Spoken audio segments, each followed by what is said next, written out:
In this lesson, we will add an extra bathroom to the entry lounge. Now, the thought to this came when we had gone and changed the orientation of the door to this guest bathroom. Now, I had been thinking that since the last revision, where we had looked at changing this entry space into more of a social area, I thought to myself that we need to have a closer relationship to some type of bathroom so that people don't have to walk all the way from the dining room through the entire entry hall to the other side of the house. So what we're going to do instead is we're just going to follow the order that has been set by the house already, and we're going to add a bathroom here. But it is not going to be a full bathroom, it's just going to be a WC with a hand basin, and people will basically just be able to use that when they are using the entertainment area. So what we want to do to get that done is we want to first of all start to delete some of the existing geometry that we don't want to use. Since this is all arrayed, you can either do two things. You can either keep your original path that you had done the array on, and then you can go and stretch that path to make it smaller and recalculate the number.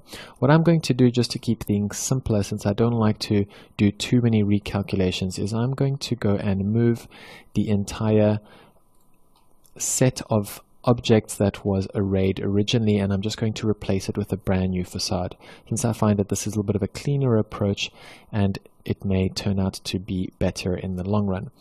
So I'm going to now just select that entire facade, move it out the way and keep it on the side, and then I'm going to copy the wall that we can use and just copy it from the other portion using that center grid line. So I'm going to be lining it with this wall, and I'm basically going to line the edge with that edge, and I want to now extend this edge to now end up being the same length as this wall here. Now you'll see that when you make a rectangle, you have these grips, and since the last couple of versions of AutoCAD, you can use that center grip and just grab and snap onto the end there. So that is quite an easy and quick thing to do. The next thing that you can do is you can start to edit the way this wall is working. So we can actually come here and retract that wall down to here. And since it isn't a continuous polyline, we need to use stretch, not shift. We need to use stretch, so S, enter, and we select those objects that we want to stretch, and we basically, using the snaps, just pull them down. So now what I'm going to do is I'm going to continue with this language of these objects here. And you can also, same thing that has happened here, you can basically redo this array according to a new path that is moving all the way to the edge. So here what I'm going to do is I'm going to now copy one of the windows, or at least I can even copy both windows, and then I can just reduce the size of that window so that we still have a opening that can be open and closed to get some ventilation. So I'm going to find where that middle line is, just creating a couple of construction lines, and I'm going to now stretch those windows so that they are slightly smaller. Going to stretch all of this into place. Perhaps we don't need such big windows for the bathroom, but I just want to keep the same language going that we had everywhere else. So here what you want to do is you want to either redo that path and basically recalculate your array. So in this case, we will do a path from here to there. I'm going to move this arrayed object and then just type REC, and I'm going to basically redo this array from scratch. You will see though that if you don't delete the path, that path is always going to be editable, and if you do want to keep it, you can always create a new layer for yourself and then just click on the little icon here that says plot, and you basically can make a certain layer unplottable. So that means that if you have certain construction lines that you really want to keep on your drawing, and instead of turning the layer off, you can just make that layer not plottable. So there are a few different options for that as well.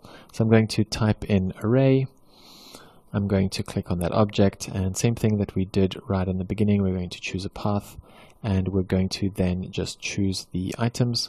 Instead of 75, we're going to have fewer objects, and we're going to choose the method of divide. So again, I'm going to just increase those objects until I get a rough equivalent to what I had before. If you do want to calculate the distances in between, you can use that offset distance and then just do a regular interval. Let's say you know that you want them to be 200 millimeters apart, you can choose to do that as well.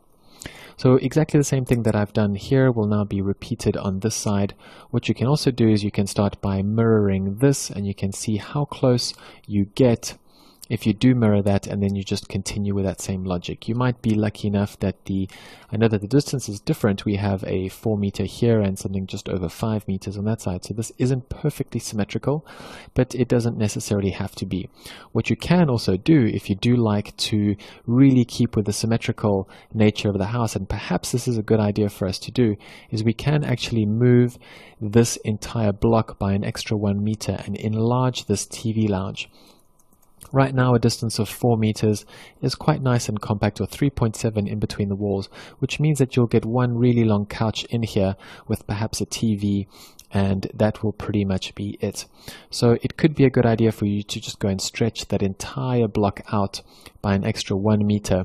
If you do want to really get fussy with your perfect dimensions, you can also go and tweak this so that this would be 7 meters and this would be 5 meters. But I'm not really going to do that because it's going to throw off all of the geometry that we have going on here. So for now, I'm just going to off camera go and continue with this logic, basically do exactly what I've done here and recalculate that array and basically fill in that gap. So what I'm left with here to finish with, and I'm going to do that right now quickly, is I'm going to add that door with that wall that needs to be filled in. So I'm just going to start by saving time by copying what is already existing and then modifying it on the spot. So here I have a wall, and I can either choose to have that wall right up against this edge, or I can decide to push that wall slightly back so that it aligns up with this wall at the back, which is what I'm going to do. And I'm just moving it back. You can then stretch that wall to be slightly smaller. You can also trim it smaller, and you can then move your door so that it is in place, and you can mirror it so that it's facing the opposite direction. And have a look that when you complete your mirror, just before you press enter at the end, you can also choose to delete the source object. So I can type Y enter and it will delete this mirrored object at the bottom. The nice thing about having these lines, these little dots in place, remember when we did the original wipeout, is now you can create a construction line for where that center line is, and you can create that center line vertically, and you can now use that dot to basically align your door. So that's the reason why I like to have that scale of line type with those dots. It always gives me that middle point marker that I very often use when aligning doorways. So you can see whether this is the right thing for you, whether this approach to having a little bathroom here is the best. You may also want to look at a different type of door if you want to have something more concealed.